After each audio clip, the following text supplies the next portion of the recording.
By the way, All right.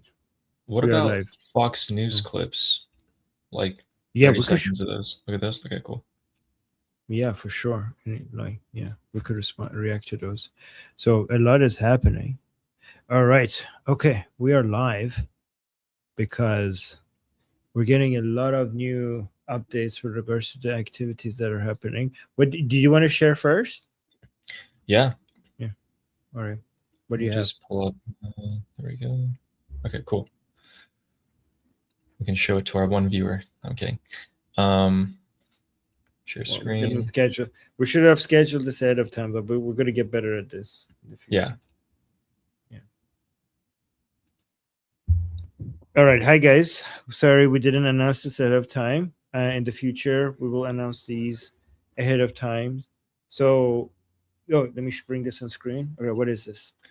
All right. So, continuing off for this week, we have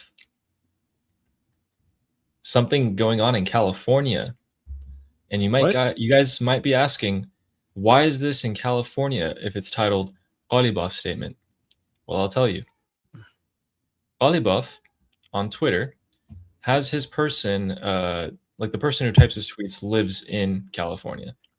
So he said quite some aggressive things today. He said two statements: that the armed forces of the Islamic Republic are Show the ready. tweet. Oh, Show the tweet. Right. Yeah. Ghalibaf, for those of you who don't know, is the Speaker of Parliament for the Islamic Republic, and he's been missing for a couple of weeks now. All that we've heard of him are statements on Twitter, which is actually posted from an account in California. And it says, "Our armed forces are ready. The whole world has already figured out that bad mistakes and bad strategies always lead to bad outcomes, and that they are prepared for everything," which, a lot of the responses are, yeah. So he gave that statement, and he gave another one. And he said something that boils my blood in particular. So he says that there is no alternative but to accept the rights of the Iranian people. I hate when they do this. And Armin's talked about this all the time. Every time they're in a pinch, and every time they need some support, they say that they're the Iranian people.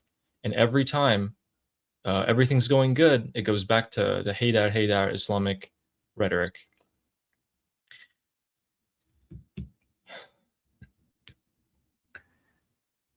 By the way, Ghalibaf has no, does not, I don't think he even checks and confirms whether these tweets are, like, I don't think we should even consider these tweets to be from Ghalibaf.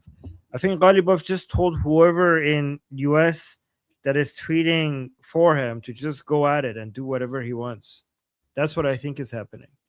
Yeah, and probably someone up there is now giving the guy who's running his account orders on what to do. But also, today, in the city of Shiraz, which is the south of Iran, we had an explosion. And we can see that Shin, who's a pretty credible source throughout this conflict, did post about this with a video. So the explosion, actually the blast looked like this, and we don't actually know what it was from. But we did see patterns right before the strikes began on February 28th of a lot of gas leaks and explosions going on around Iran. And we're seeing a lot of similar activity, plus a lot of reconnaissance drones that are flying over Iranian cities. What do you think about that? These mysterious gas leaks. And also the regime isn't even coming out and saying that they're gas leaks anymore. They're just ignoring them. Do you think this is the beginning of something big happening right now? Like we're getting ready for some massive operations? The reconnaissance, 100%. Those drones flying overhead are definitely scouting out positions and finding targets, because finding targets was actually quite difficult. When you've hit 30,000 targets, kind of gets hard to find some more, especially when the IRGC are hiding as well as they do. Guys, they use people's homes, they use schools, hospitals to hide in. they don't wear the uniforms, it gets difficult. But lately, we are finding more of those targets, so maybe we'll see the results of that. And there is some part where a lot of people have been talking about today. A lot of people, including Senator Lindsey Graham. CBS News reported today that Pakistan allowed the Islamic Republic to store their aircraft inside of their country to shield them from US airstrikes.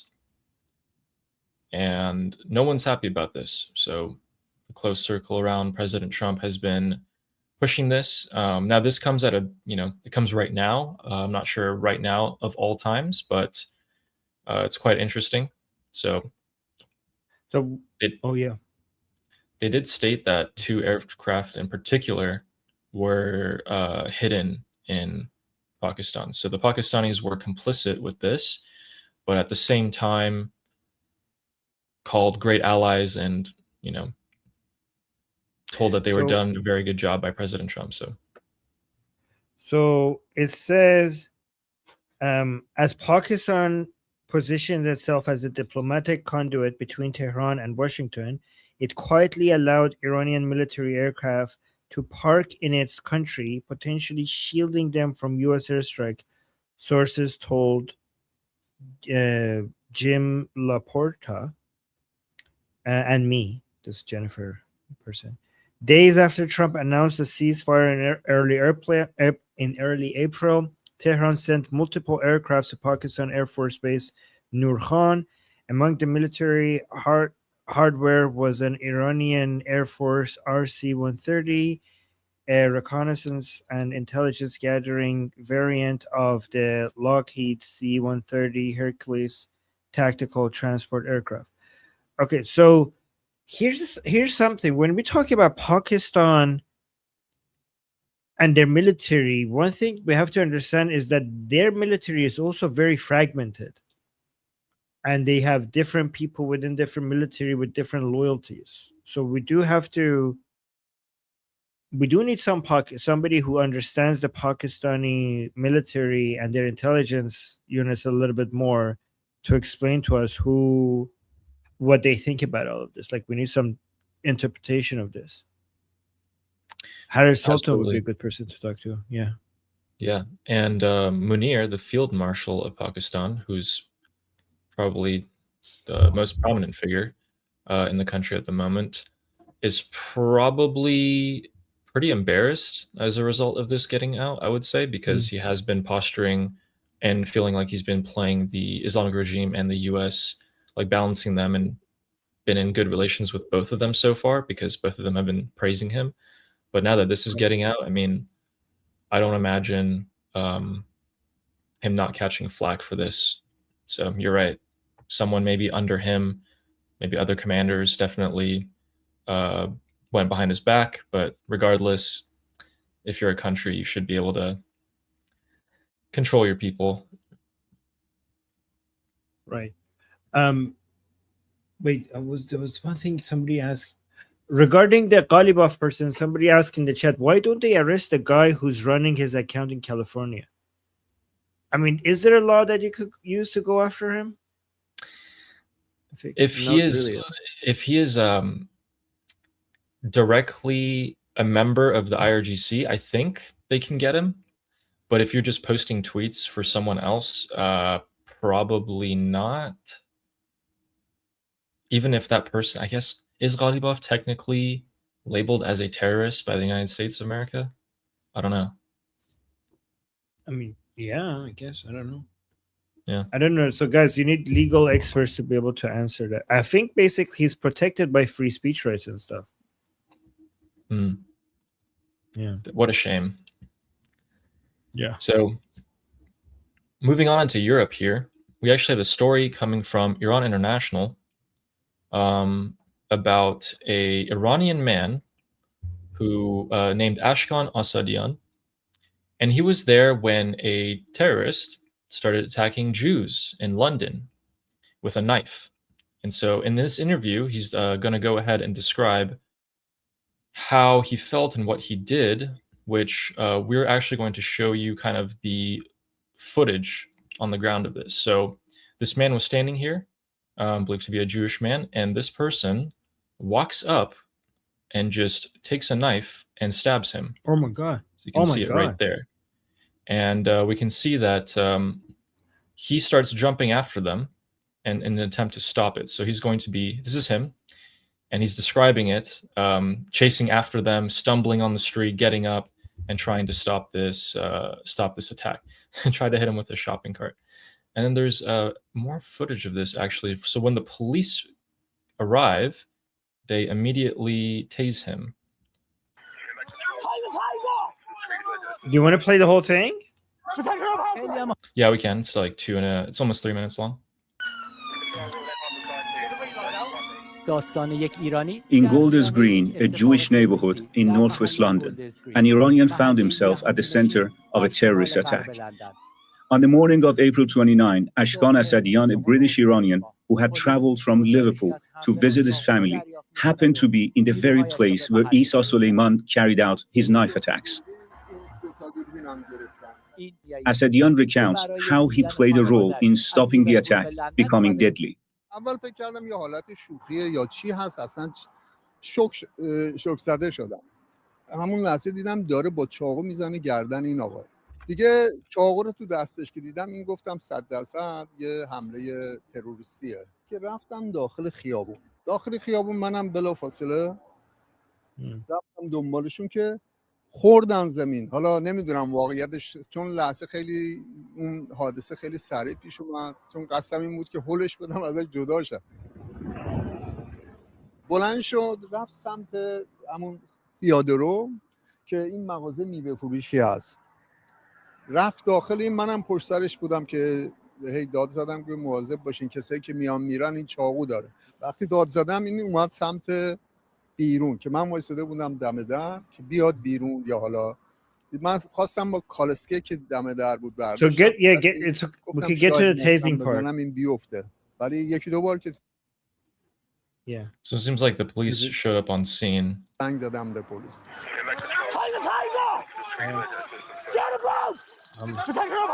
خیلی جالبه دیگه، یک ایرانی در مرکز این اتفاق تروریستی که علیه یهودیان در شهر لندن اتفاق افتاده. اون لحظه چی گذشت تو سرتون؟ So what's interesting, guys, in the UK, so police aren't given guns. In the US, they are.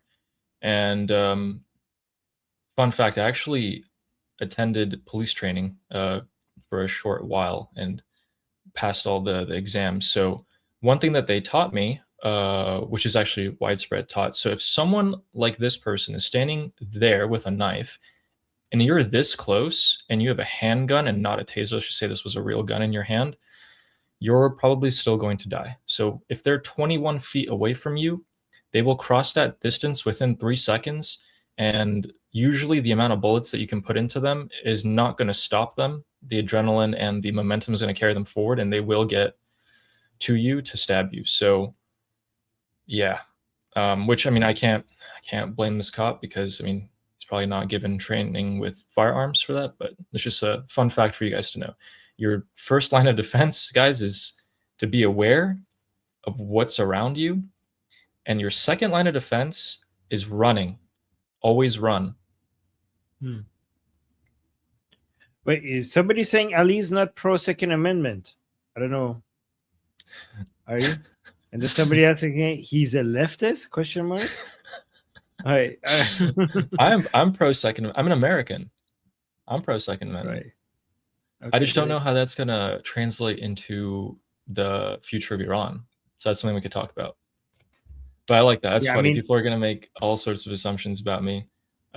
When I actually I have no content out that I ever talked about the Second Amendment or anything, but yeah. The assumptions already happening. Yeah, actually, what do you think? Like, we've been talking about arming the Iranian people for the revolution. Should we keep them? Are you in favor of keeping them armed after the revolution? I don't know. I'd have to take a look at the statistics of armed crime and what weapons they used. the demographics and everything. If the IRGC police even have accurate and good data on that, and then you'd have to compare it with countries that did acquire or let like a Second Amendment, and compare the crime rates before and after as like a sort of benchmark. There's going to be all sorts of data that you have to parse through. Yeah, but it's not just crime. It's the potential of tyranny that you also have to take into account. Like you could have more crime, but also an armed population is a population that you will not like. You have much less likely to be able to have tyranny over. True. So this is a good point. If the new government is a government where the balance of powers is pretty like offset, then maybe you could have something like the Second Amendment, because that is a balance of power or like a checks and balances. But if the government is properly checked and balanced, like the new government will most definitely be, because there's already a whole draft and plan, and hundreds of experts have already thought about this. I don't know if it'll be necessary. If enough people in the country in the future call for it, then yeah. Checks and balances are just pieces of paper without guns backing them. Like, the main thing that makes any writing on a piece of paper enforceable is weapons. So I agree. So no with matter that. how much, yeah. So that's why I think like if we want to make sure that we keep our democracy, I think we should arm the people. And what do you think that could look like in America, where if you pass an exam, like a psychological assessment, you go to a range, you shoot, and then if you're deemed fit, you can have a handgun? Or do you think people can have rifles? Can you limit the amount of weapons they have to just like one firearm? Because people in Texas have like hundreds of, like there's some people with like armories in their house, you know? I'm usually on the side of more liberty, but we could let the Iranian people decide. I know people in Switzerland are very armed. So yeah, I think every house is required to have a firearm actually in Switzerland. Yeah. People think like, oh, Americans are armed and Europeans are not armed, but then you go into Switzerland and I think they're more armed than the Americans, right? The people say Switzerland are more armed. Yeah. So we don't have high crime rates. We don't have a lot of high, gun violence in Switzerland. So people are like, oh, if you have a lot of guns, you're going to have armed, gun violence like United States. Like, not necessarily. Switzerland has a lot of people with weapons. You don't have armed violence there. And what do you think about possible demographic changes in Iran?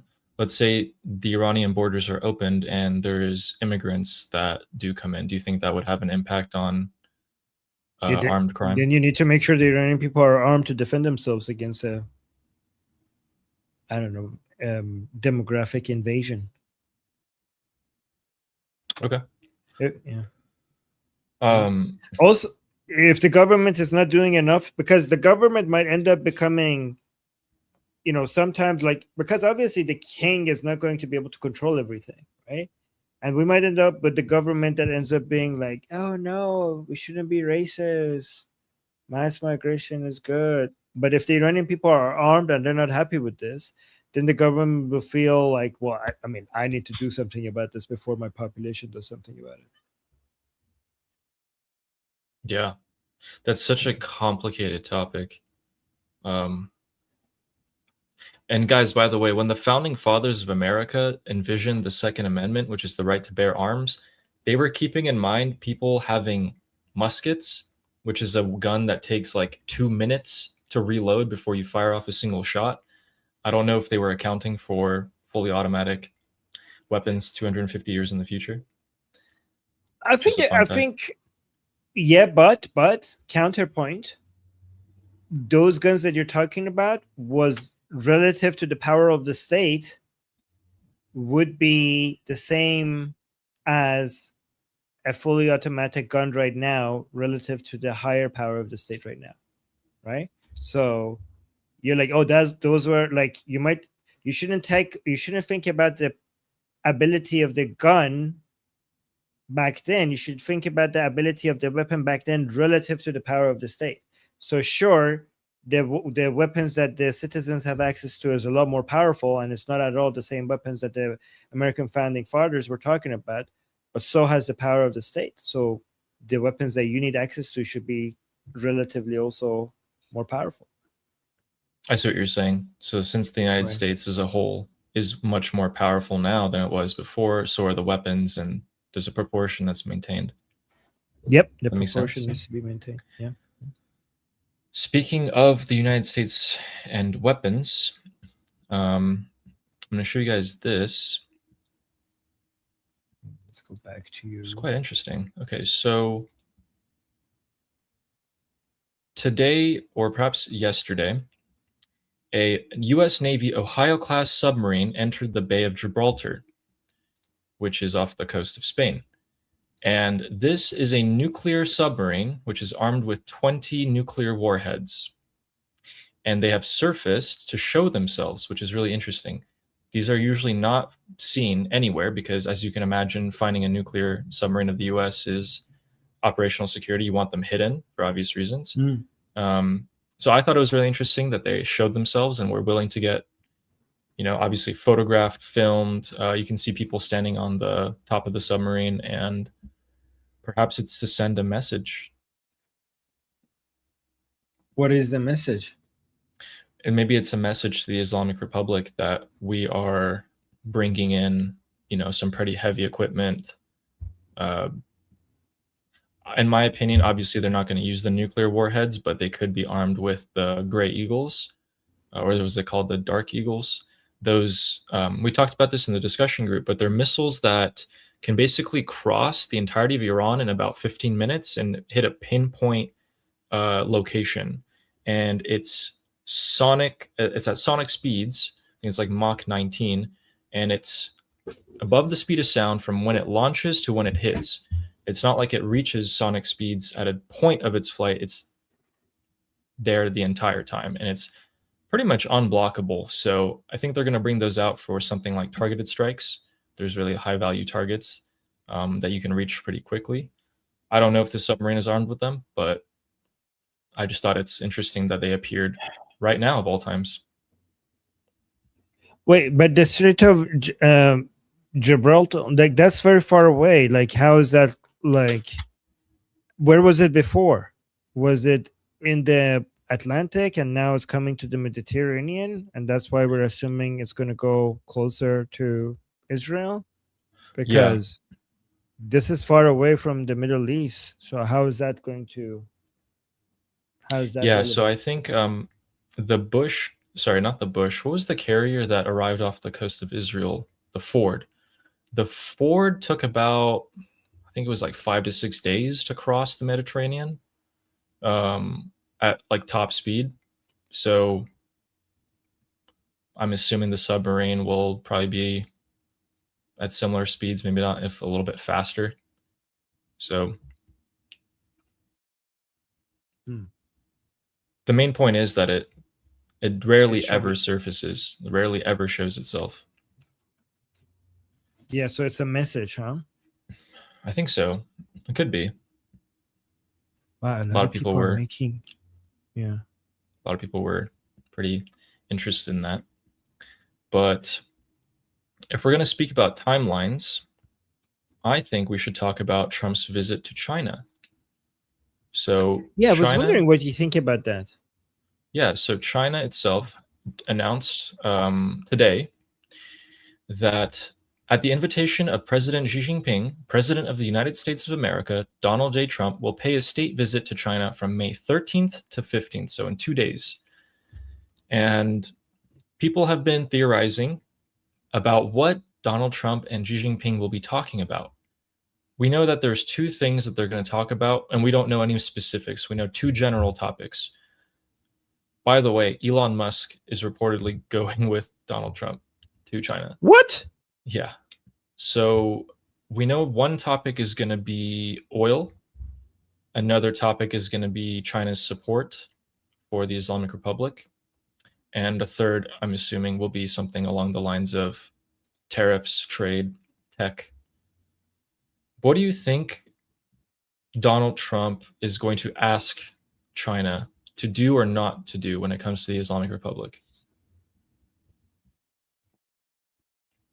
Okay, so there's oil and then there's missiles.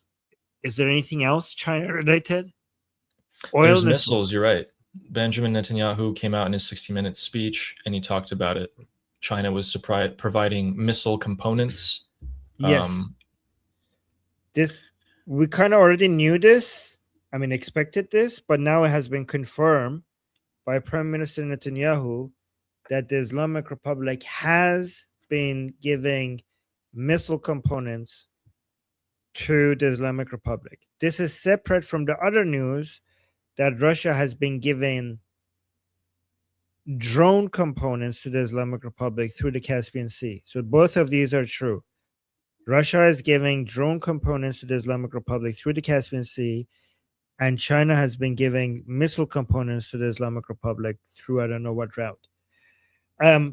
Which, by the way, Ali, I saw somebody suggesting that the reason why China and Russia are doing this now, and they weren't doing this earlier, there was an analyst on Iran International that was saying this, is because China and Russia didn't expect the Islamic Republic to be able to resist this long. And they thought that they are done for. But then eventually when they ended up seeing that, oh, this is actually lasting longer than they expected, now they see the Islamic Republic worthy of supporting again. What do you think about that analysis? I think it's close to the truth. I would argue that instead of them wanting to support the Islamic Republic in the hopes of, saving the Islamic Republic, I think they just want to make the United States display more of its capabilities, which is a big reason as to why the U.S. has simply been using the forces that it has been so far. The U.S. is the superpower. The military capabilities that it has is unknown to anyone around the world, and I think they've been trying to keep it that way. So the more support that China and Russia have giving or giving forces the U.S. to use more in return costs them more, could even perhaps be leveraged. So when Trump does go to Xi Jinping and asks him to stop all of this support, he has to give something of equivalent value for China to stop that, which we know so far has been two things. So the missiles and drones by Russia and China, but also intelligence has been very important. So throughout this entire conflict, Chinese satellites have been imaging US bases and putting them in aircraft carriers and putting them on the internet for anyone to see, which forces the US to constantly rearrange its formations and move its things all around. So what do you think? So intelligence, missiles, and oil. Those are the conversations Iran related that he's going to have. Iran related, yeah. Yeah, but probably oil is going to be the main one. Oil is good. So he's going to basically ask them, he's going to be asking China not to buy oil from the Islamic Republic. That's what you're saying. I think he's going to tell him that we, the US, can open the strait, we can close the strait, we have complete control. No one else is coming to help. And if you want the oil to flow, which it hasn't been, and in fact, last week, the Islamic Republic struck a Chinese tanker and set it on fire. And I think that was the shift for China to finally maybe even turn their back in terms of the oil trade. So we have to keep in mind there's going to be two paths in this next operation of Operation Freedom Plus. There's going to be the Strait of Hormuz side of it. Then there's going to be the kinetic strikes that happen in mainland Iran. And I think you can split it up into those two. And I think the main China focus is going to be, hey, we're going to do this to the strait. We're going to let your Chinese tankers flow. Maybe some of them. We'll let 10 of them flow per week or something like that. And you stop giving them support. It could be anything. I mean, this guy is clearly, he wrote a book about the art of the deal, right? So he knows better than me, but. Wait, so China in return, the ask would be China to stop supporting the Islamic Republic, and the offer in return would be that China will get access to oil? Yeah, from the because Strait of Hormuz? so China's hurting a lot from this, right? But they probably have oil reserves. But in the long term, this is going to destroy them, and that's actually not something that we want as the United States of America. If we're strategists, we don't want China to be destroyed economically because of this, because we rely on them as well. And in fact, we want them to be successful, just not as successful as the United States. So this is putting strain on them, real strain. And if I were greedy, if I was President Trump and I was greedy, I would even go as far as to say, instead of not only stopping your support for the Islamic Republic, tell us what you've given them, and tell us, all of the economic channels, tell us who helped you get it to them, as much as you can get.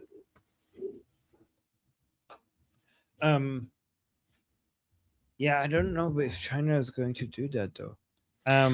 Here, the thing is that I don't see what America has to really, because at the end of the day, the United States is going to put a blockade on the Iranian ports. They're not going to put a blockade on other ports in the Persian Gulf. They are going to allow that to just go, right? So what extra oil access you're going to give to China if your position is already no sale of Iranian oil and absolute freedom of selling of every other oil? It's not like United States is in a position to come and say like, oh, you don't get to buy, I don't know, Saudi Arabian oil. Like Saudi Arabia is going to be like, what the fuck, right? So I don't see what leverage United States has here. I mean, I'm pretty sure they have leverage. I'm just trying to figure out what leverage they have to pressure China to stop supporting the Islamic Republic. What's the leverage here? My best guess is because the Islamic Republic struck a Chinese tanker, that it shows that they're unwilling to let anyone through unless they've either paid the toll or have been pre-approved. And I don't think China's satisfied with just letting a few tankers to pay the toll and get through. They want everything out all at once, which is the leverage. The U.S. goes and opens up the strait and gives the, what do you call it, the convoy, the escort. They escort ships out, they provide security, and I think that might be the leverage, because they already showed that the Islamic Republic is willing to hit Chinese ships. Okay, so the leverage United States has over China is that nobody could secure your oil through the Strait of Hormuz except us. So here's the give and here's the ask. If you're Trump, we will commit to using America's United States military to provide security for the passage of oil tankers through the Strait of Hormuz. We will commit to it. And in return, you stop supporting the Islamic Republic. That's the and that's something that they were going to do anyway. They were going to open the strait anyway. And so if they were going to do that anyway, so then they have no leverage over China, because if they were going to do that anyway. The only way is how much time it would take. Like the analysts in the US Treasury could calculate how long China really has, and they could get real close to that timeline. But at the end of the day, I really don't think that this is such a like we're not an open war with China. We don't actually want them to completely fail. We just want them to be slowed down and debilitated. I'm thinking if I'm like part of the US strategy team.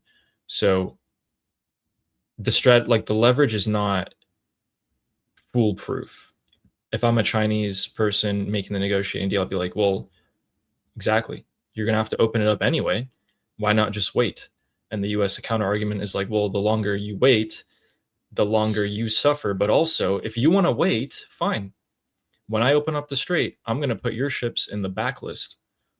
All the other ships are going to go put them first. in the backlist because it's not about like if you stop Chinese ships, freedom of navigation and all, passage to the Strait of Hormuz, you're not technically just stopping China. You're also stopping Saudi Arabia, UAE, Qatar, Iraq, Kuwait, Bahrain from selling stuff to the Chinese.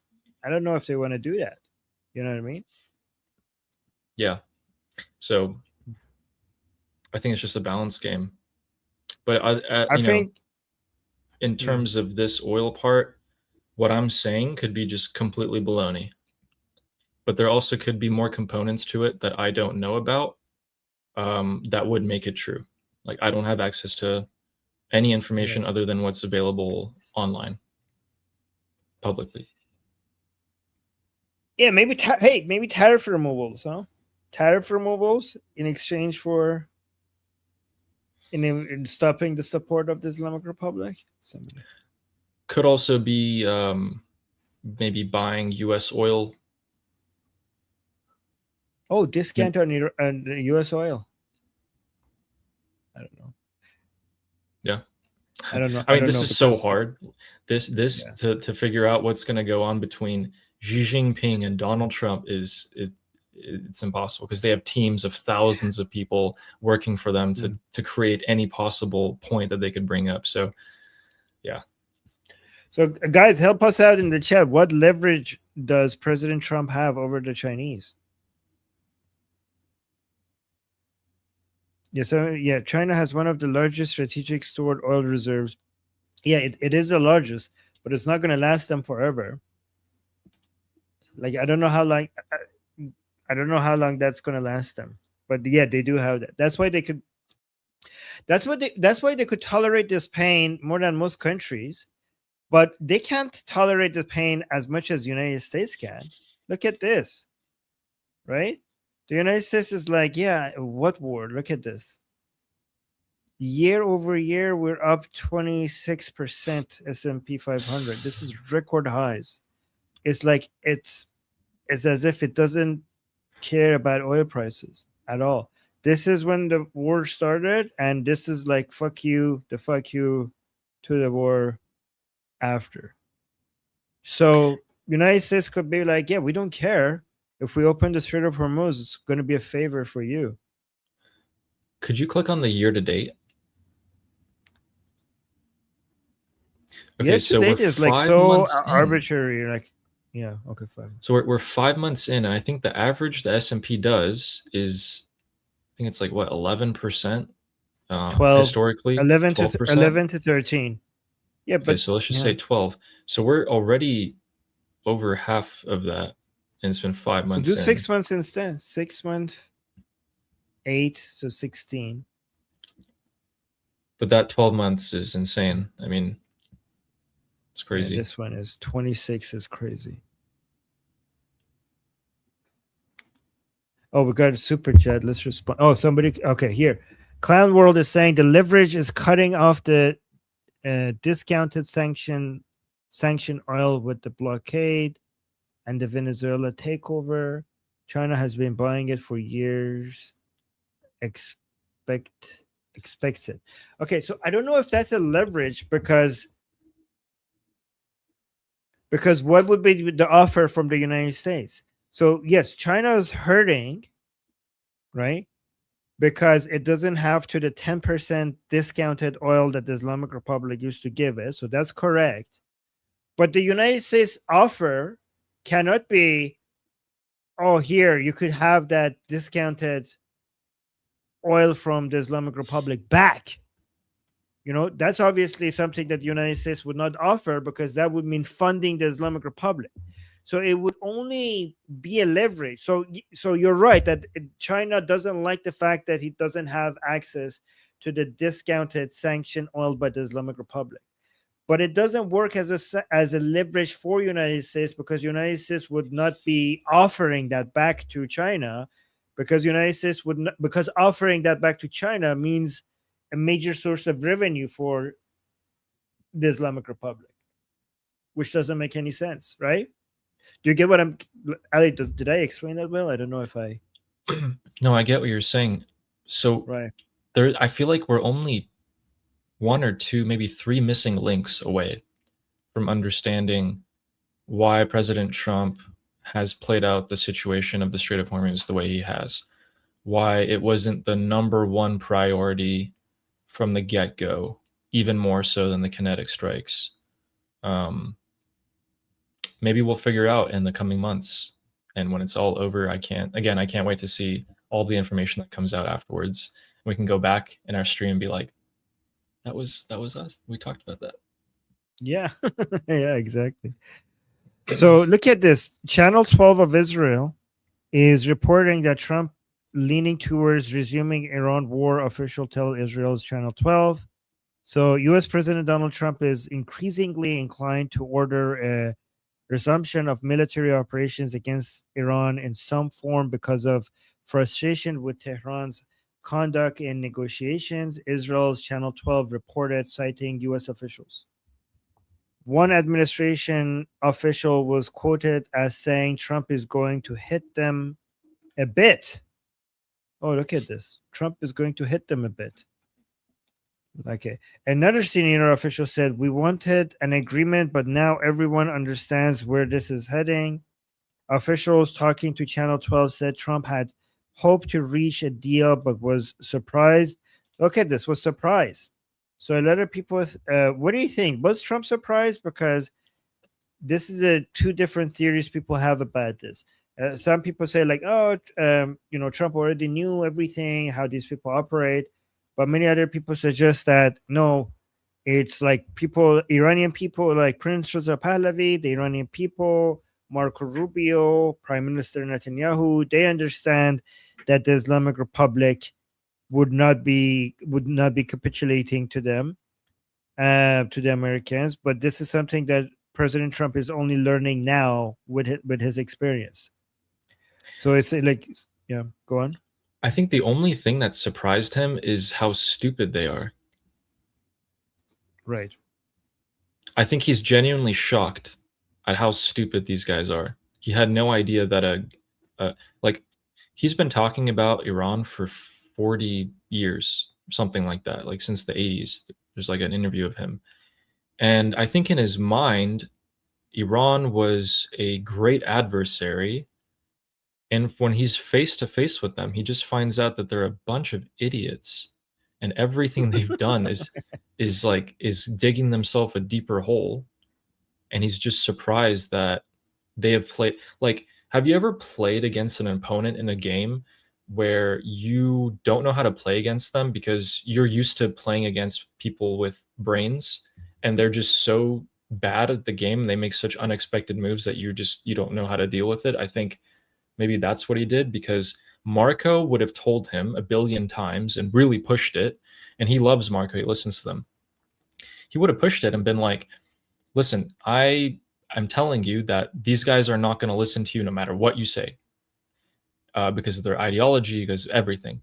And, look what happened. So he's done. His patience it's out. And I actually have a clip of that, of him talking about a time period specifically. This came out today on Fox News. So I'm going to share this. Let's see how this looks. Okay. To say you think the combat operations are over and done, but there No, may I be... didn't say that. I said they are defeated, but that doesn't mean they're done. We could go in for 2 more weeks and do every single target. We've done probably 70% of them, but we have other targets that we could conceivably hit. General, in your opinion. So there's that. And he just said that today. I think he's fed up. Yeah, he does seem fed up. Look at this. Some people are asking in the chat, could he have been buying time to arm the people? What do you think? When did he start talking about it? I think that was 4 days ago that he started mentioning it. Well, he actually mentioned it also when he said we gave the arm to the Kurdish separatist groups. Like, he said that a while back, and they didn't deliver it to the Iranian people. He repeated it again recently, but he did mention it earlier, like I think a couple of weeks ago. Yeah, man, I just, you're saying we tried to arm the Iranian people. Obviously, the regime is going to get you know, a light bulb on their head of, hey, maybe we should check for that. Maybe they can't. Maybe he knows they couldn't. Who knows? But I think there is more significance to him having said that, and then having Lindsey Graham, Mark Levin, Sean Hannity, and everyone all mention in the space of like 48 hours together. Right. So yeah, he mentioned it in March that they tried to arm them, but just recently, just a few days ago, now they're talking about this needing to be the thing a lot more. You're right. So there's a lot of emphasis on that. But I've heard like training people to use weapons takes months. So at least 4 months. You know. So. You know, it's hard when you grab people off the street, military age male off the street, you vet him and you can trust him. In my experience, the average person does not learn new tricks in that short of a time and be able to carry them out proficiently. It's also one thing learning it. It's also another thing carrying it out in person, especially combat related stuff. People get such massive adrenaline and fear and etc. So it takes time, much less training them with drones, because that also takes time. It takes probably even, you know, much more time than a firearm. Then to direct them and have them follow orders and have supply chains takes time that we don't know if we have, which is what Said Qassami Najad thinks. He doesn't think that we have the time to arm them. We don't? That's what he believes. He wants Israeli drones. He wants an uprising with Israeli drone support, like immediately. That's what he wants. I think he's more on the side of the people are going to come out sooner than later, and when they come out, you don't have the time to arm them. Is we just don't have it. So send the drones in, help them as much as you possibly can. But in terms of arming, maybe a few thousand, it's doable. The Garda Javidan that joined a few months ago. A lot of them have been in there for a while. There's also assets that Prince Reza Pahlavi has mentioned in the army. For these people to get training is not unheard of, and for the training to have started months ago. So perhaps we're there in a small number of people, maybe enough to do damage, maybe enough to have the cost of the IRGC rise exponentially enough. I mean, we know for a fact that we already have Iranian Mossad agents inside Iran, right? Like, we know that during the 12-day war, like at the beginning of the 12-day war, there were drones that were attacking the Islamic Republic missile launchers before they could even launch missiles, attacked by drones operated by people inside Iran, working for Israel, all of them being Iranian.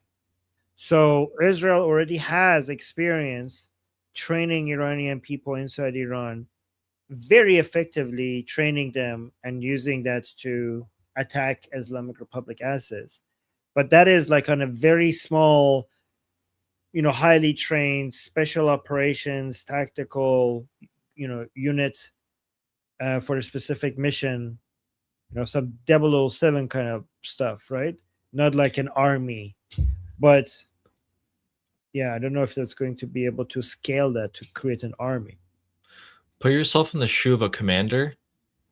Would you use this, what you probably deem a ragtag group of civilians who have been given a few months of training and weapons? What and if you do trust them to their abilities, what would you assign them to do? It wouldn't be, SEALs Team 6 level of operations. Right.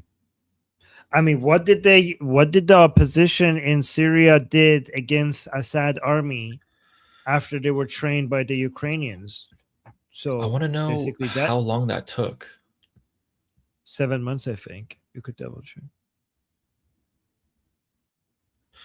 And I wonder if those fighters that they trained were already, because I know the Syrian conflict has been going on for a long time. I wonder if those were probably already some of their elite units. Okay, Yeah, I so don't know. let's figure this out.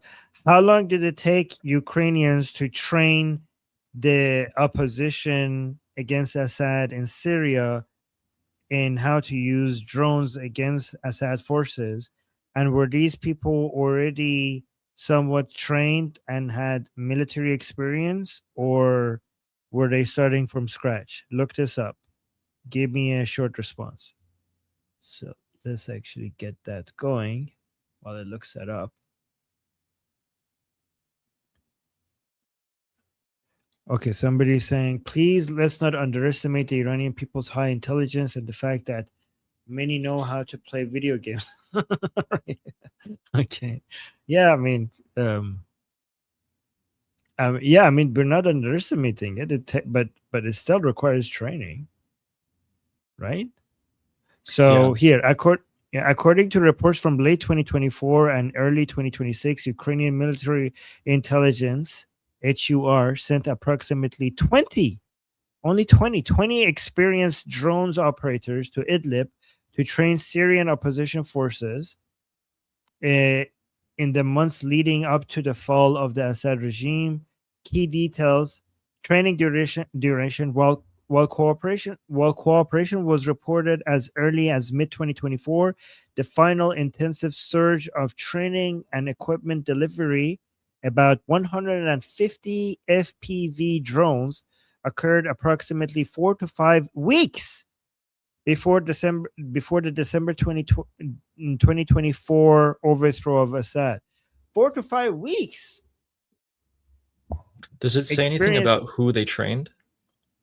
Were they just okay. random? So yeah, that's the next part. The fighters were not starting from scratch. They were veteran insurgents with over a decade of combat experience from the Syrian civil war. The Ukrainian training focused specifically on modernizing their tactics, shifting them from traditional guerrilla warfare to high-tech use of first-person view FPV drones to strike Russian and Syrian armored targets. Okay, so how long would it take? How long would it take to train the Iranian people against the Islamic Republic if they have zero experience? And who would be the best to train them given the current situation? Look this up. Give me a short response. Guys, we're planning this in real time.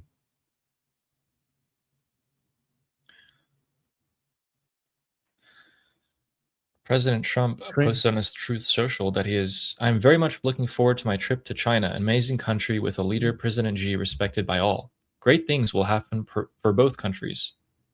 Just posted that. Yeah, go on. What did it say? Okay, estimated training timeline for civilians with zero experience. A transition to combat readiness takes approximately 4 to 8 weeks. Hey, that is not bad. 4 to 8 weeks, depending on the focus. So for asymmetric warfare with drones and sabotage, 4 weeks. Using FPV simulators, 10 to 15 hours, and intensive field workshops, zero experienced individuals can become lethal drone operators.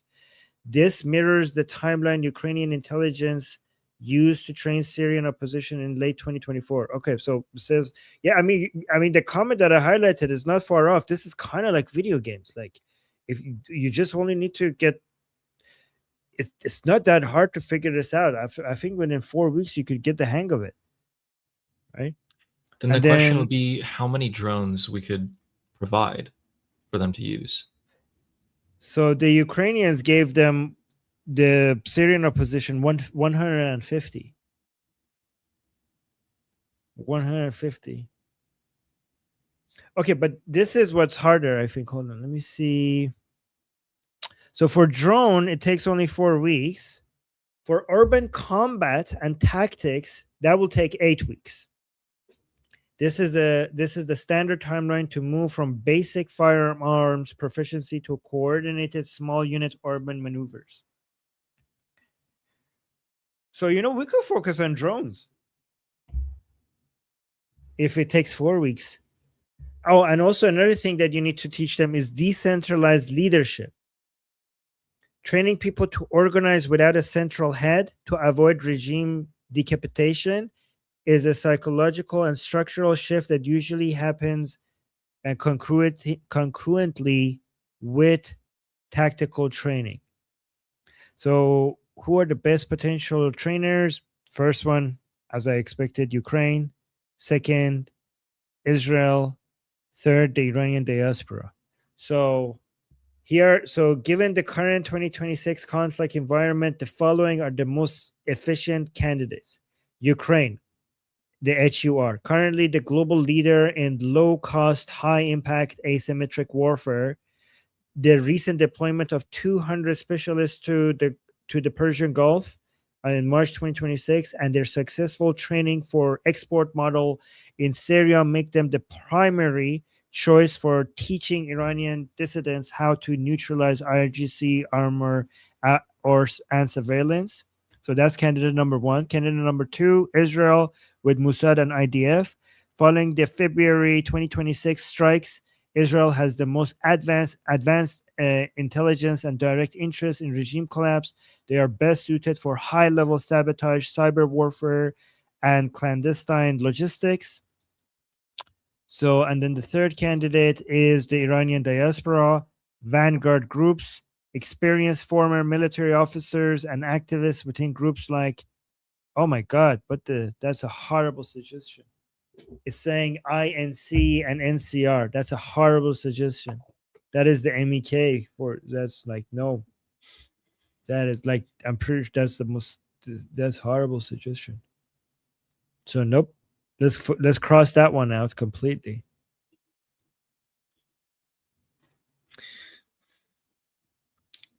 Okay, so it would have to be way more than 150 drones. Or if it is 150, that's like, I mean, maybe you could stretch that over the most important areas of Tehran. So we could end up using the same model that they used in Syria, like numbers wise. So like 150, let's just say 5-6 weeks, we'd have the people for it, which means that if they did decide to do that, it would have already been done by now, because that time has already passed. Wait, why? Say that again. I don't understand because I've been hearing this a lot. Say that again. But by the way, guys, I'm going to check the Green Berets as well. But go on. Yeah, so say it again. My biggest reason as to why I think that the people have already been armed, or rather trained with something, perhaps even like drones, is because you don't know exactly when the Iranian people are going to come out. So you'd rather do it sooner than later. Or, well, you should, to be more prepared. It is possible that they haven't yet done this. I know many people say that they have already done this, but it is possible that they haven't. And this is the only, they're thinking about it now. I mean, here's the thing. For example, if so the argument for why they probably, why they have done it already is because they should have. The argument for why they haven't done it already is why would somebody like Lindsey Graham push for it? To me, it seems like if you're advocating for it, it's because it hasn't been done, or else you wouldn't be advocating for it. You know what I mean? You're trying to make something that hasn't happened happen. Yeah, that's an equally strong argument. Do you know what's happening tomorrow? Actually, there's going to be an interesting event.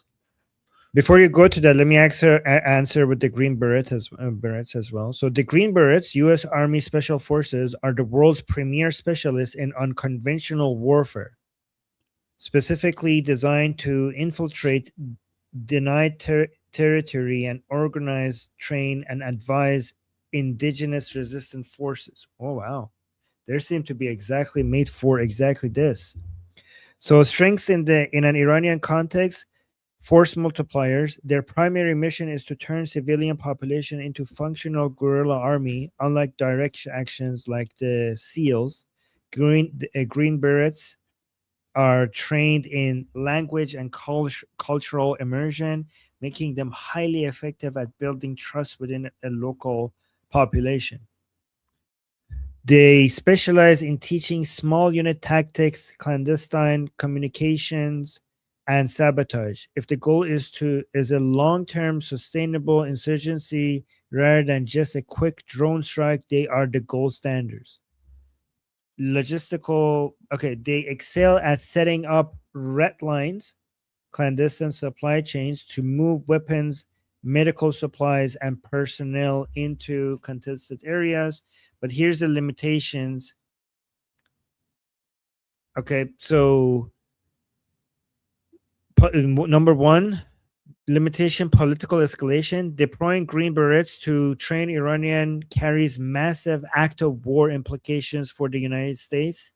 In the current geopolitical climate, the U.S. typically prefers over-the-horizon support or using proxies like the Ukrainian model to maintain plausible deniability. I mean, yeah, politically, do you want to sell this as a way in a local in the United to a local voter base in the United States that we don't have boots on the ground? Sending the Green Berets there is basically boots on the ground. So timeline, while they can provide crash courses, the Green Beret methodology usually favors a 6-month to 1 year timeline to build a fully capable command and control structure, which is slower than the 4-week drone pilot model currently favored in asymmetric conflict. So this is a longer term investment. So if the goal is a complete organized military revolution, the Green Berets are the best trainers on earth. If the goal is immediate low-cost disruption, the Ukrainian HUR model is currently more agile. This is very good information, by the way. I feel like I'm learning a lot just going through answering your questions in the chat. All right, so what did you want to show? Actually, before that, one thing that I thought of was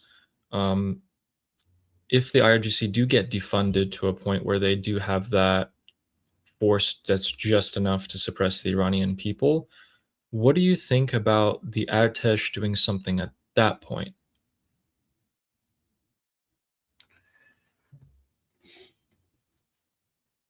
So for you guys, we're just going to recap real quick. So we were talking about how if the IRGC can lose most of their income, they are economically like flattened, right, destroyed, but they only need roughly 1.5 billion to have enough Basij and terrorist militias to suppress the Iranian people the next time they come out.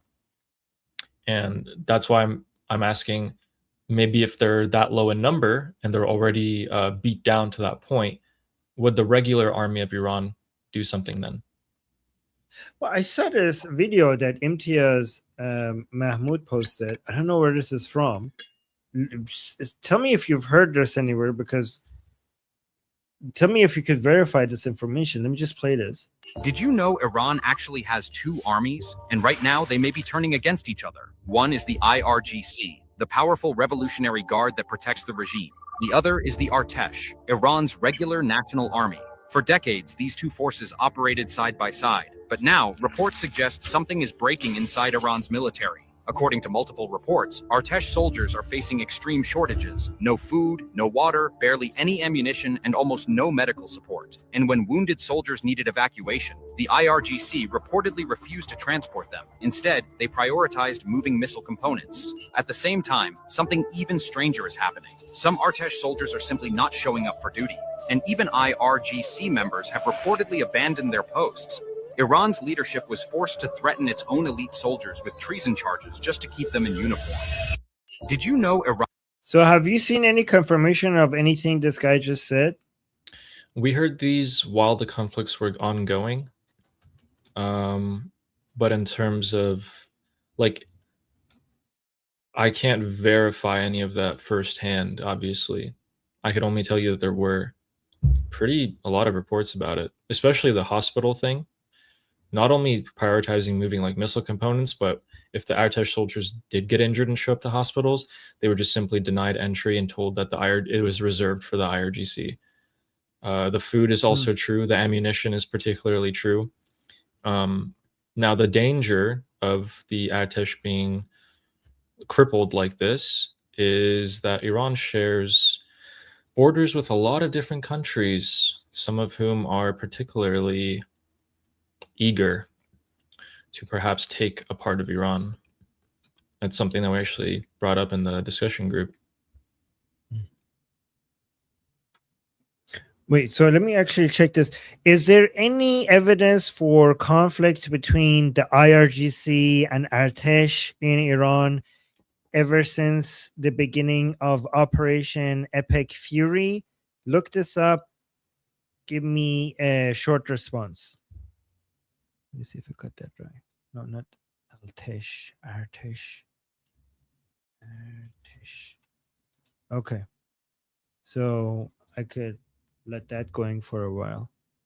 Well, are you hopeful that we could see the Artesh at some point do something? I think so if we far get they to have been that very point, disappointing. Yeah. yeah, they have been very disappointing. Too disappointing to the fact where I'm thinking maybe some of the people who pledged themselves to Prince Reza Pahlavi maybe changed their mind in the Artesh. That's the extent on which I'm thinking, because wow, they did nothing, absolutely nothing. And sure, a lot of their weapons were locked up. A lot of the people at the top of the Artesh at the end of the day are pretty much IRGC plants, but we didn't even see, soldiers, lower level commanders, any of the sort. Ooh, actually, we have like some nice reports from March and some other information. So yeah, apparently that video was not that far off. So hold on, let me actually read the summary of all of this. So reports since the start of Operation Epic Fury in late February 2026 indicate a significant and deepening rift between the IRGC and the Artesh. Key evidence of this friction includes medical and logistical neglect. Hey, that video apparently was not wrong. There have been widespread reports of IRGC personnel refusing to transport wounded Artesh soldiers to hospitals or share medical facilities, citing limited resources. Supply hoarding. While the IRGC continues to prioritize its own missile units, Artesh frontline troops have reportedly faced severe shortages, with some units receiving as few as 10 bullets per soldier and lacking basic food and water. Wow. I heard that back then. Really? Okay. Then we have strategic distrust. The IRGC has restricted communication with Artesh leadership, fearing that they might prioritize national defense over regime survival. Yeah. This led to the IRGC Intelligence Protection Organization to issue directives threatening the Artesh against internal resistance. And then we have desertions. Disillusionment has led to a wave of Artesh members abandoning their posts, with many reportedly seeking to align themselves with the civilian population rather than the elite IRGC structure.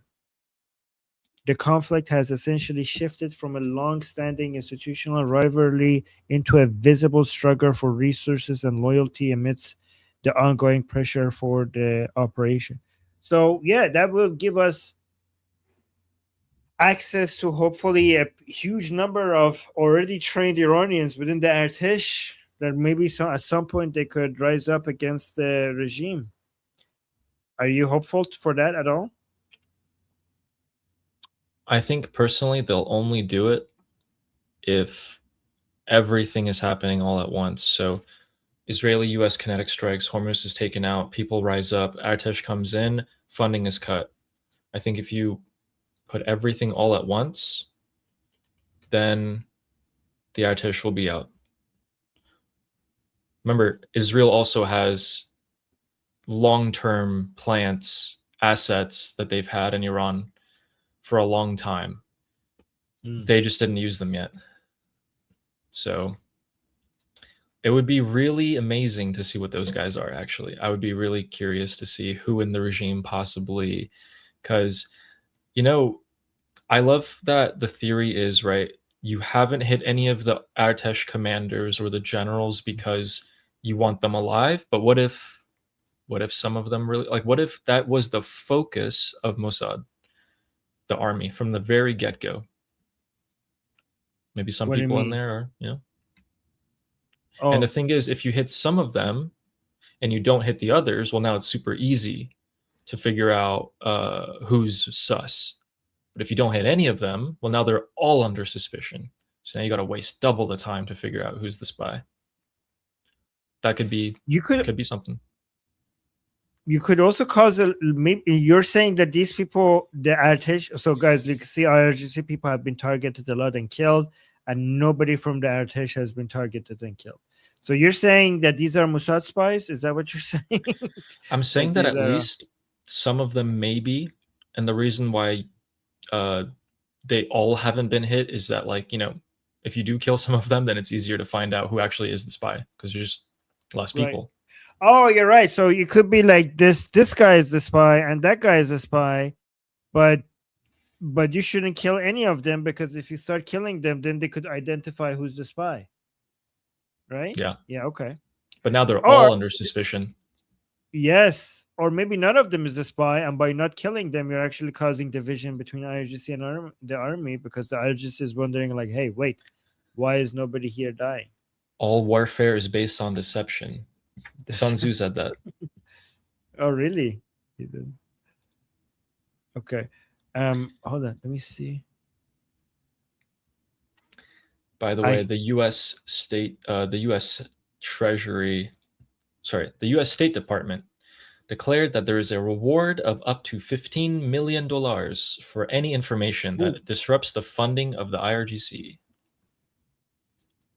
Wow. They're really trying to suffocate these people, aren't they? Yeah, I mean, Besant tweeted today as well. He said he redoubled his... Yeah. Wait, while you say that, I'll be right back. Okay, okay. But I can hear you. Okay, you share. Let me put what you have on the screen before I go. So today, Treasury Secretary Scott Bessent said, as Iran's military desperately tries to regroup, economic fury will continue to deprive the regime of funding for its weapon programs, terrorist proxies, and nuclear ambitions. So they're going to continue to cut off all of their financial networks, and they announced new sanctions on 12 individuals and entities, so different companies and people that have been selling Iranian oil to China and weapons. So that happened today. And I like their little touch at the end where they said, and funding security forces that suppress citizens' freedoms. The Treasury Department they've been a real one this entire time. You know, they always find a way to mention the Iranian people. They've been saying that they're saving the money that they're seizing for the Iranian people, that they're keeping track of the frozen assets for the Iranian people. Just very, very hopeful stuff. So I like Scott Bessent. Just based off that. I actually don't know anything about him other than what I've heard in the last couple of months. You know, you're right, actually. I've noticed that now that you mention it. He, like, every time he talks about taking money away from the Islamic Republic, every single time, he also is like, yeah, we're going to keep it for the Iranian people. Maybe it's the guilt of being a finance bro. Like all your life, you're just maximizing shareholder value. And now you're like, wait, I can do something that's like good. Hey, increasing shareholder value is the most wholesome thing anybody could do in the world. I don't know what you're talking about. Yeah. Oh, I know it. Right. Yeah, and he's extremely intelligent. Oh, by the way, the Texas trip is here. Fantastic. All right. Wait, do you want to say something? After this, I'll talk about what Prince Reza Pahlavi is doing tomorrow. Oh, no, that's more important. You say that first. Oh, really? And then I'll share this. Well, it's just a tweet that he posted. And he's talking about how tomorrow there's going to be a conference. And he made a very important statement. which I think most people are going to overlook. For 47 years, the regime in Iran has waged war on the US and its allies. Today, the regime is weak, and the people are prepared to topple it. The right policy today can redefine the next century. I look forward to discussing tomorrow at the Politico Security Summit. So tomorrow he's going to go live. Oh, nice. I think there was another tweet with the time in it, but I would love to tune. I don't know if it's you have to like subscribe to that or what, but I'd love to tune into that. Where can we watch it live? I'll try and figure it out. Let me click on the actual link right now. Register now. Program begins at 9 a.m. Eastern. Oh, I think it's okay, I don't think there will be a live stream for it. It seems like a closed door event that you have to register for, get a badge. But who knows? Maybe there will be. Oh, 6 a.m., huh? Well, so I just, but basically the important part was that he said, wait, where'd it go? Today, the regime is weak and the people are prepared to topple it. He hasn't said something like that in a while, right? Yeah, you're right. So when I read that, I thought, and he doesn't say those things lightly. Like he doesn't say those things lightly. Lately, yeah. What were you gonna show? All right, let me show this. Let's see what. Freedom, but he says this time around, the U.S. guiding ships through the Strait of Hormuz would be just one small piece of what would be a larger military operation. When it comes to peace negotiations, the president tells Fox the regime is, quote, going to fold.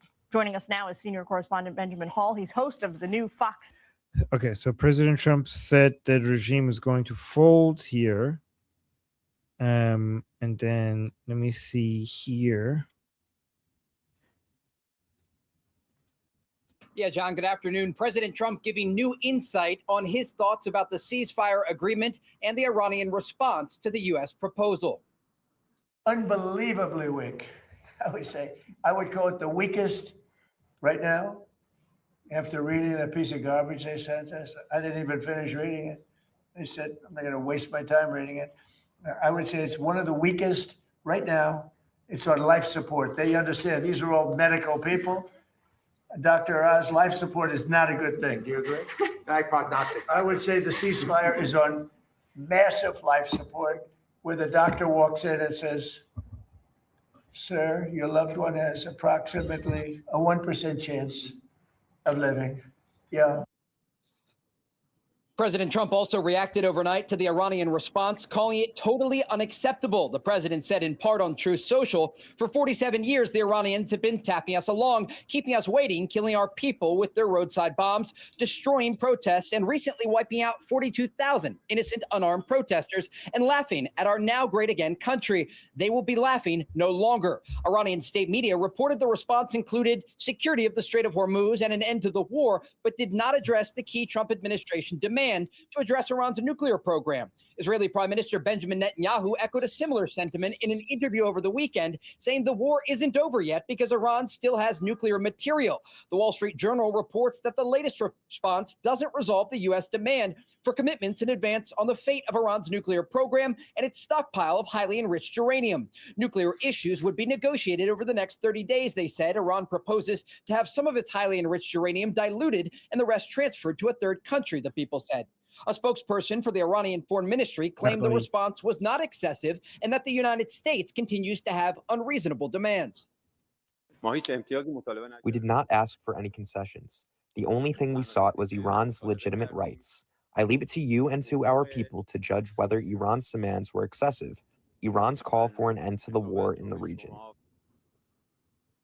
President Trump also indicated Iran made commitments about that buried uranium following Operation Midnight Hammer last summer, and then those commitments weren't in the response delivered over the weekend. Here in Israel, the military remains on high alert in case combat operations resume.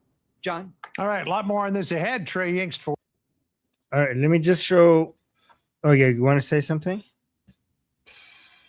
Yeah, let me collect my thoughts on that. The thing is, that today the head of what's left of the Iranian atomic energy uh, organization came out and said that no, we're not going to dismantle our nuclear facilities, and no, we're not going to take our uranium out, and no, we're not going to dilute it.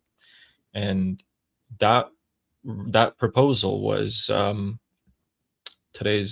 was 2 days ago. So they sent that proposal to the US 2 days ago. And today they're saying, no, we won't do any of that, which is what Mujtaba said, no nuclear anything. In addition, one of the IRGC top commanders who's left also came out and said today that we're super strong, we're waiting, they're going to be super surprised by us this time. And I think they're giving out all these interviews to try and be like, yeah, we're strong and unified, like a presence of strength. But then the reality is the complete opposite. You know, I have a lot of thoughts on that, and I'm gonna get to it. But I wanted to. You shared something with me, and I want to get to that as well because we also have a question about it.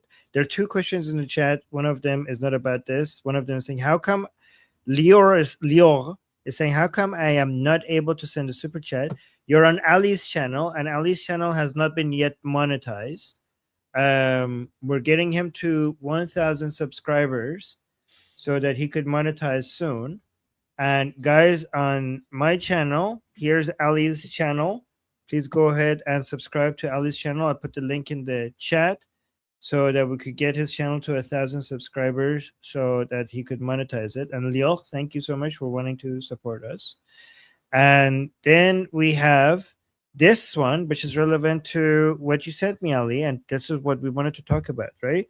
So Miss Hypnotic is saying, have you heard that Pakistan has allowed Iran to park planes there? Yes. Do you want to talk about that, Ali? Do you have something to share? Did you want me to bring it up again? Yes. Okay. I mean, well, I mean, you could just talk about it to people who missed it because that was very important. Sure. I mean, I have it right here.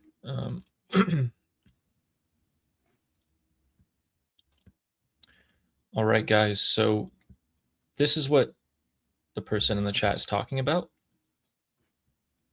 So I'm going to give you guys the gist.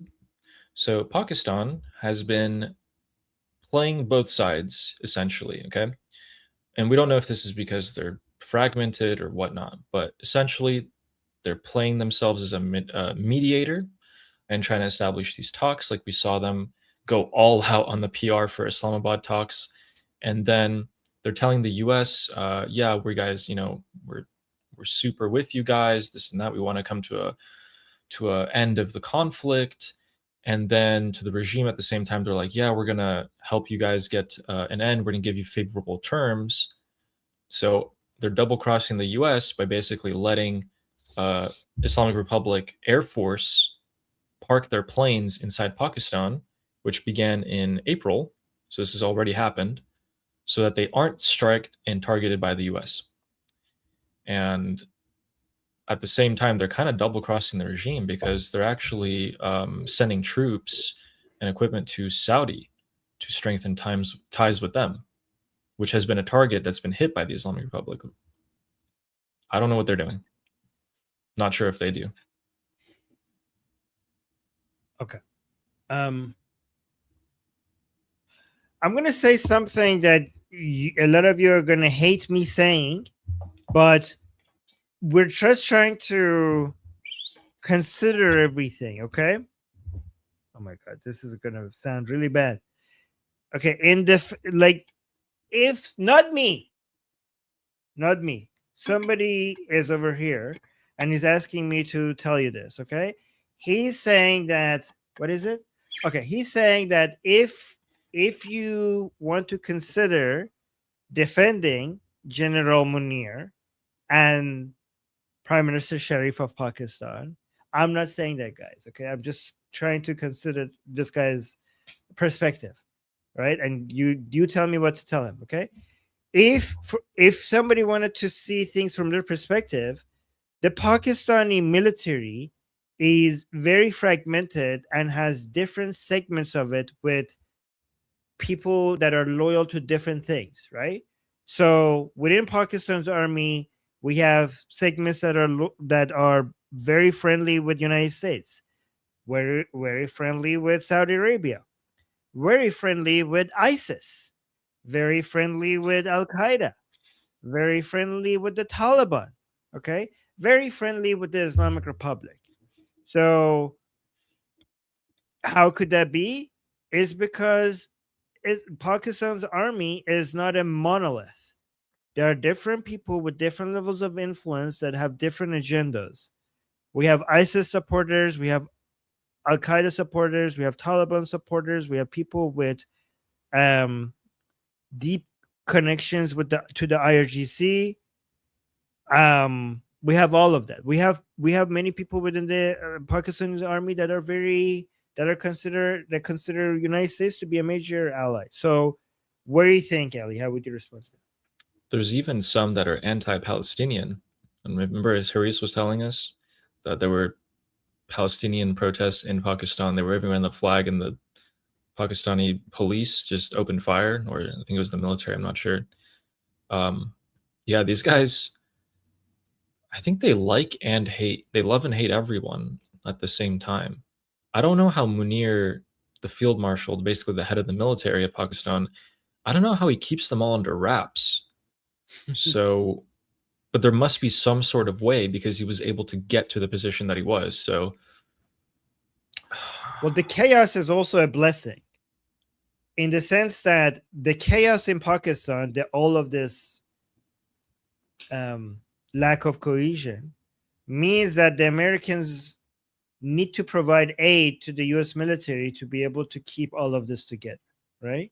So if it was already stable, the Americans wouldn't be giving so much military aid to Pakistan, because Pakistan has an army with nuclear weapons that if at some point Pakistan collapses, we have so many different terrorist groups within Pakistan that now have access to nuclear weapons.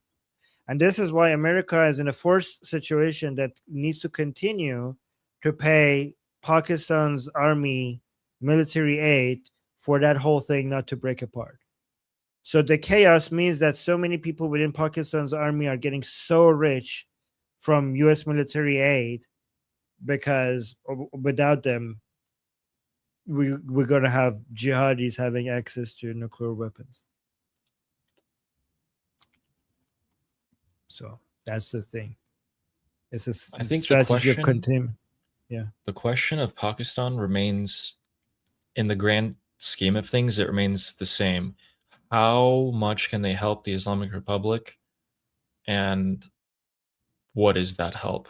And I think we've largely seen what they're willing to do, which is the land routes. They're letting trucks go in. They're sending aid in, weapons, other stuff. And they're willing to be this sort of mediator, which has bore no fruit. I'm trying to think if there's anything else they've been doing. Probably complicit with the terrorist militia that came in from Pakistan. That's about it, right? Right. Do you think there's anything more that they could do? I don't think they'd be willing to piss off Saudi or the US to do anything more than they already have.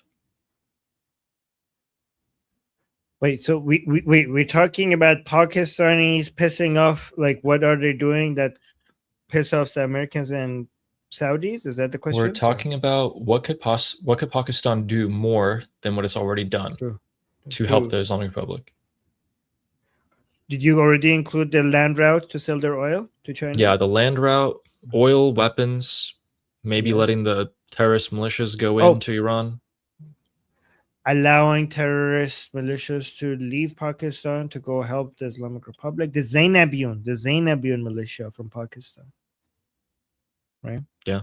I'm pretty sure there are many people within the Pakistani army that are sympathetic to their cause, even though they're Sunni. That's probably it. I mean, they just invested in Saudi. They got like what, a couple billion. Yeah, but I bet you that the Sharif and Munir, they're like fuck, like they don't I mean, they have a NATO-like military agreement with Saudi Arabia. Okay, so to arm the Islamic Republic is basically to arm the people that they have a military agreement against. They're arming that doesn't, I'm pretty sure they don't like. I'm pretty sure if it was up to Munir and Sharif, they would stop that. I don't know, but again, that's an unpopular thing to say. So, yeah. So Pakistan's help is at the level of what we've seen so far. Trump's goal is going to, one of his goals is going to be to get China to stop helping the Islamic Republic. We know Russia's help. They've been helping. Here, I'll pull up the map. Also take into account China's influence in Pakistan. That's also very important. So China has connections in Pakistan that might be able to get people to do things in Pakistan for the Islamic Republic. So there's also that. Ooh. Yeah. Let me pull up this map. Are you able to do it, or? Oh yeah, I'll bring it up. But before you do that, let me actually read 2 super chats. Oh, Ninja Rooster is here. Hi. Does Pakistan keep the planes when the regime falls? I mean, they shouldn't. It's ours. Like, that's not like, why would they? No, if the regime falls and the planes are there, they should hand it over to the new government of Iran. Yeah. But I mean, if they refuse, that's going to cause a really bad start for the relationship between Pakistan's government and the new government in Iran. Right? So they should just hand it over. And then Amir is saying, Armin, you said the Iranians being trained on drone guerrilla warfare, but isn't Israel and USA already... Oh, but couldn't Israel and United States already assist with drones to the protesters? Do you think train a unit for ground operation would help more? So yeah, the types of drones. Okay, so there's multiple kinds of drones. The drones so we have small drones, we have bigger drones, we have suicide drones. The drones that are precise, that could take out checkpoints and individuals, are smaller drones. And there's 2 types of that. One that you could let go of a mothership and then they come like a swarm and they use AI and remote control to identify targets and take people out, right? But there are that is a very complicated mission that you could do, and it's limited. Right? It has limited capability. At the end of the day, so let me tell you, for example, why we need drone operators on the ground. We need that for a higher scale drone operation. You need boots on the ground managing it, right? Like, it's not like we still haven't gotten the technology to the point where you could just send drones from far away to a land far away from the operator and everything will take care of itself. You still do need some drone operators within the I mean, look at Ukraine, for example. You still do send your drone operators somewhat close, not very close, but somewhat close to where the drone operations are happening. And also another example for me knowing that this is necessary is that you don't have to go that far back. If you go back to June 2025 for the 12-day war, the drones that's on the first day of the 12-day war, what happened? There were drones that started their operation from Iran, from inside Iran, and they went and destroyed the Islamic Republic missile launchers before they could launch missiles towards Israel. Those drones were already inside Iran, and they were operated by Iranian Mossad agents inside Iran. And that's not that long ago. So I can't, that it's not like the technology has changed so significantly since June 2025. So given that for the 12-day war, Israel needed some people inside Iran to operate those drones to take out to take down those launchers, I'm assuming that for even a more precise and specific type of drone operations that is supposed to take out individuals that are shooting with machine guns at the Iranian people, that level of precision requires your drone operators, at least some of your drone operators, to be inside Iran. And the best way to do that is to just train the Iranian people. Does that answer your question? Ali, does that make sense, what I just said? You're muted. Yeah, that makes sense to me. I think we've pretty much covered that. Yeah. Yeah. Okay. There was do you remember a while back when I showed the Palantir tech? That was really cool to see. Like the AI chose all the targets on its own. Yes. I'm trying to find that clip to show people. Oh, actually, I just found it. Pretty badass. Okay. That was pretty cool. Do you want to show that? It's almost 2 minutes. So you know what? That's so badass. I think we should show it. Okay.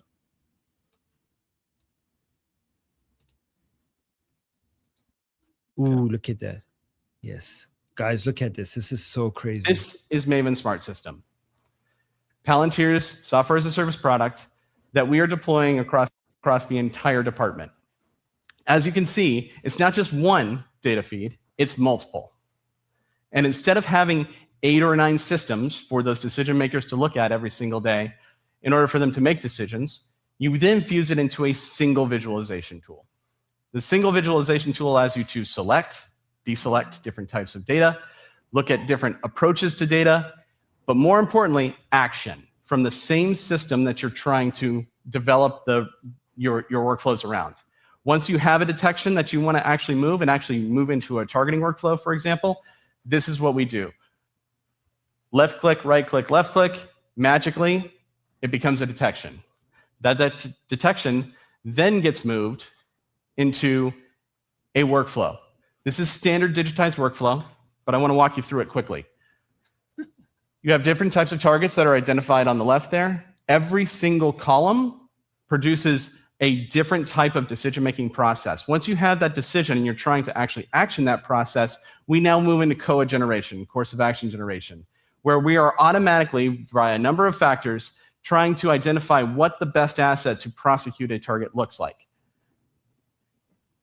Once we've got the different approaches and we select one, we then can move directly into how do we action that target. So we've gone from identifying the target to now coming up with a course of action to now actioning that target, all from one system. This is revolutionary. We were having this done in about 8 or 9 systems where humans were literally moving detections left and right in order to get to our desired end state. So from what I understand, okay, by the way, in this clip, but more important, look, there's a guy moving in there. This is just like a random area that they chose. I don't know how legal this is, but so what ended up happening, guys, is that if you look at this is like, if you guys work in any like corporate company, use any sort of workflow software, it's literally like just the steps. Like these tasks are in the first step, and if you did it, you move it to the second step. And pretty much, I think personally, like they're either downplaying this, or in the future, like the AI is going to do all of this, and at the very end, some human like presses the approve button. But the most important part is in terms of this. Okay, so these are drones that are already in the air, and they'll tell you this is how much fuel the drone has, this is how much time it would take to reach the target, the distance, all of that, and what drone it is, where it is. So these are already in the air, like 600 feet up in the air. So the idea is when the protesters are out on the street, there are these motherships, right? And then they release their drones, or the drones are already there in the air. And the time to target here, it says 4 minutes, 23 seconds at a distance of 600 feet, distance of I don't know why it says, is that nanometer? No. Anyway, so you're looking at response times of minutes. This is technology that they've demoed. It's probably undoubtedly faster and better than that now. And I think this is why someone like Saeed Ghassanejad is pushing for this type of technology to be used, which has actually never been used in the setting that it could be before. But technology is going places, you know, it's going places at faster speeds than ever before. Yeah. And, you know, Texas Troop is saying, do we really want AI making target lists? You know, the problem is that, I mean, the problem or the solution, I don't know, is that it doesn't matter what we want. Like, I don't think, you know, it's a good question, Texas Troop, but I think nobody is going to wait to see what we want, and this is just going to happen. So it's inevitable. Yeah. Armin, have you thought about this where do you know how the tech CEOs of AI companies are stating that there's like a 30 to 50% chance that artificial general intelligence will just make humanity go extinct? Have you heard about that? Yeah, of course. I mean, following that discussion a lot. And isn't it insane that there are a literal like group of 10 people making that decision for 8 billion, and there's nothing you and I can do about it?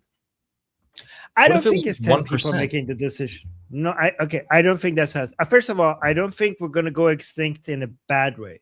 I think we're going to go extinct in the best way, meaning that we're just going to become human plus. So humanity will end only because we have changed so much in a good way that we can't be regarded as human anymore. So we're going to go extinct in the most beautiful way possible. Okay. That's what I think. And also, I don't think it's those 10 people making the decisions.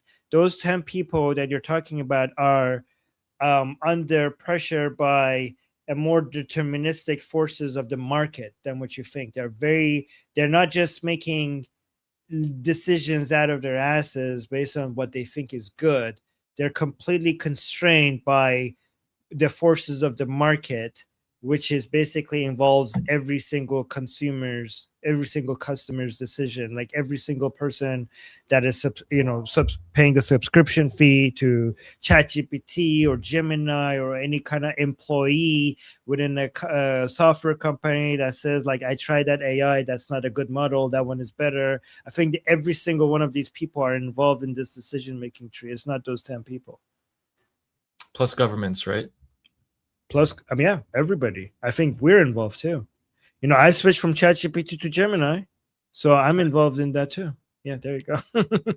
Yes. Yeah. Yeah, and Texas is saying transhumanism. Yes, exactly. But in the meantime, I think AI is not going to not only kill humanity. I think it's going to, in the short term, it's going to be very stressful. But I think in the long term, AI is going to bring the best of humanity. Because I think the less we do, the more our humanity shines through. Because here's the thing: humans are obsessed with humans, and humans care about other humans. So the less we do manual labor, the less we have to work to survive, the more our work is going to be focused on highlighting each other, noticing each other, being kind to each other. It's going to be, the future humans are going to be more focused on human connections rather than trying to survive to live. Okay, like people are going to be still working, but they're not going to be working to earn a living. They're going to be working to earn connections with other people. That's what I think the future of humanity is going to. Which is why starting a YouTube channel right now is a good idea, guys. Oh yeah, there you go. Yeah, exactly. That's why communities are the future. And that's why you should join our discussion community. Okay, guys, the future is going to be about human to human connections, and building communities is the future. And we have one right here. Let me put the link to it in the chat. The link is in the description as well. Come join our community. That was, guys, all of this was planned for us to market our community. Okay, see, we use AI. This was a pre-planned. We talked about AI to all of a sudden tell you about the future of humanity, to tell you about the importance of communities, and then tell you to join our community. See, yeah, exactly. It was very. And you know smooth. that I know that you know that. Yeah, yeah, yeah, yeah, exactly. Oh, one last thing. Unless you have anything else that you want to cover. There was just that quick thing about the UAE. We found out. I think we talked about it actually, right? That the No, UAE. that's exactly. So that's exactly. really You it, read yeah. my mind. This is what I wanted to bring up. So yeah, you want to tell us about this? Yeah. So guys, this already happened. Today the reports are coming out. And always question this, guys. Like I have a few rules about sort of like whatever you want to call it, political, just analysis in general. Always wonder why a piece of news is coming out at the time it's coming out. And then if it is coming out, it has already achieved at least two objectives if it's a good political move, or even if it's a good move in general, at least two, if not three or four. And then always follow the money. But this one, I think it's interesting why it's coming out right now, because it happened a month ago. So, according to Wall Street Journal, Emirati warplanes hit Iran's Lavan Island. We expected that was the UAE because the Israelis were like, it wasn't us. The Americans were like, it wasn't us. So we were like, then who is it? It must be the UAE. There's no other option. So now we're getting confirmation that, yep, we were correct. It was the UAE. So Emirati warplanes hit Iran's Lavan Island oil refinery on April 8th in a covert operation the UAE has never publicly acknowledged. This is the strike. So I'll play you the video. It's a breath of fresh air to see Persian Gulf states standing up to their bully. Well, not states, just one of them. Only UAE, maybe a little bit Bahrain, but this is what the UAE did inside Iran.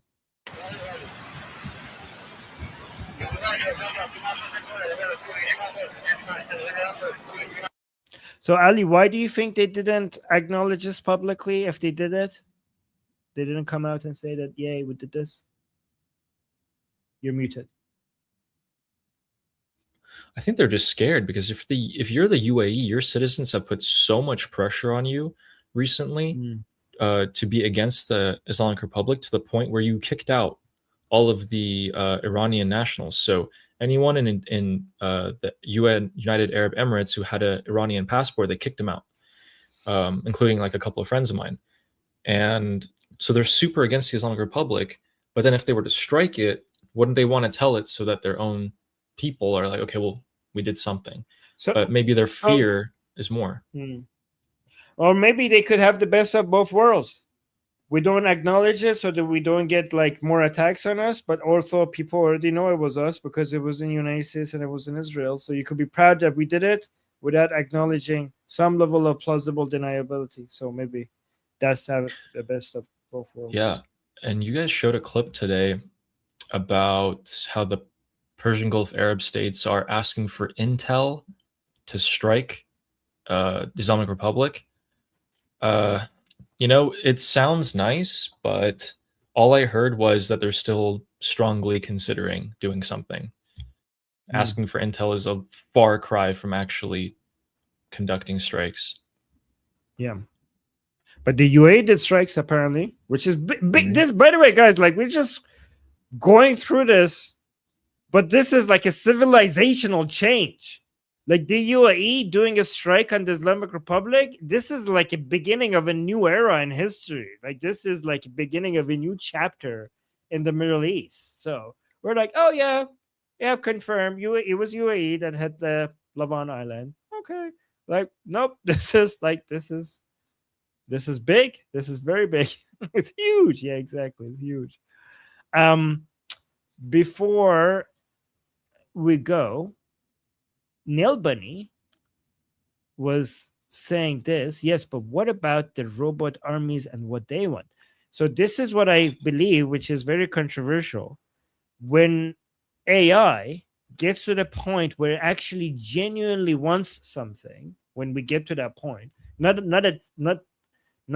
when it's acting like it wants something, when AI gets to the point where they genuinely have feelings. And I think we will get there eventually. We will get to a point where AI is not pretending to be happy.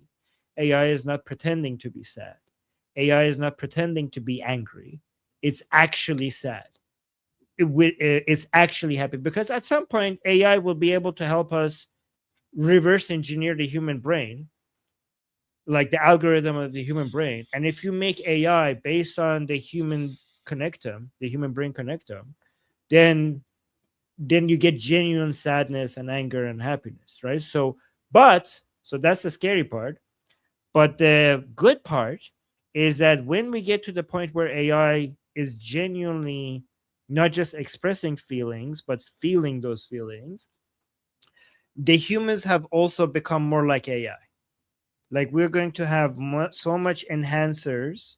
Like, we will be able to use AI to be able to figure out how the human brain operates. If we have figured out how the human brain operates for AI to reverse engineer that, we also have figured out how to manipulate the human brain for it to be able to do more. So it's not just AI that is going to become more like humans. Humans are also going to become more like AI, and we're going to basically reach a middle where we become more like them and they become more like us. And we're going to merge, and we're going to basically be connected. So that's what I think. So it's okay. Don't worry. They're not going to take over. We're just going to merge. It's going to be a happy marriage, and we're just going to mix together. And we're going to be one with them. That's what I think. You guys heard it here first. Yeah. 15 years before it happens. Yeah. But by the time it happens, there's no separations between. You're not going to be like, Armin, how did you know this? Because me and you are so connected with each other that there's no separation between us at some point. We're going to become one connectome. We're going to be a hive mind or something. All right, never mind. That's getting too weird. Yeah. All right. What do you think, Ali? I think you know what? Something I've wanted for a while that people are like, you're a weirdo. I've wanted something like Neuralink. Like, I would get it. I wouldn't get the Neuralink because I'm pretty sure if we wait long enough, we're going to be able to get Neuralink effects without any form of surgery. Like, we already are seeing things that you could just put on your head, and you're going to get the effects of Neuralinks without actually anything going inside. Like, I'm pretty sure pretty soon we're going to have just hats that you just wear. And then eventually, you're not even going to need hats. Eventually, you're going, not even like, okay, so eventually the glasses that you wear is also going to have enough technology in it to do what Neuralinks does. So you're going to have your AI, your phone, your display, all in your glasses, and also whatever Neuralink does is going to be connected to that as well. So it's just going to be a glass, and you're going to be fine. You don't need to put anything in your brain. That's what. But how do you stop, like, a terrorist in the basement in Pakistan from, like, having access to this technology and just, Oh, I wouldn't worry about that, because it's basically so whatever technology he has, as long as I have an AI that has access to more energy and more servers, my AI would be able to predict what his AI is going to do and stop him ahead of time, right? So AI could only be as strong as the amount of energy and server processing that you have access to. So he might have AI, and it doesn't matter. It's not about having the latest model, because the models, it's about how much processing power I have. So he is going to be too poor for his AI to be able to beat like the Americans' AI.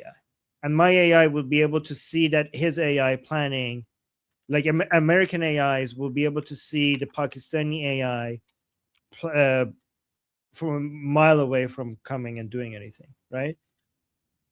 Which is my theory about China as a whole right now, is that they've been trying to take advantage of the upcoming AI revolution. They made friends with South American countries, which, let me just real quick. Sorry, this is like my favorite thing ever. Really? We should talk. Yeah, like the world stuff is my favorite thing. Okay, so you're gonna be like, okay, why is he zooming into South America? Okay, so you guys see like this area right here? This area right here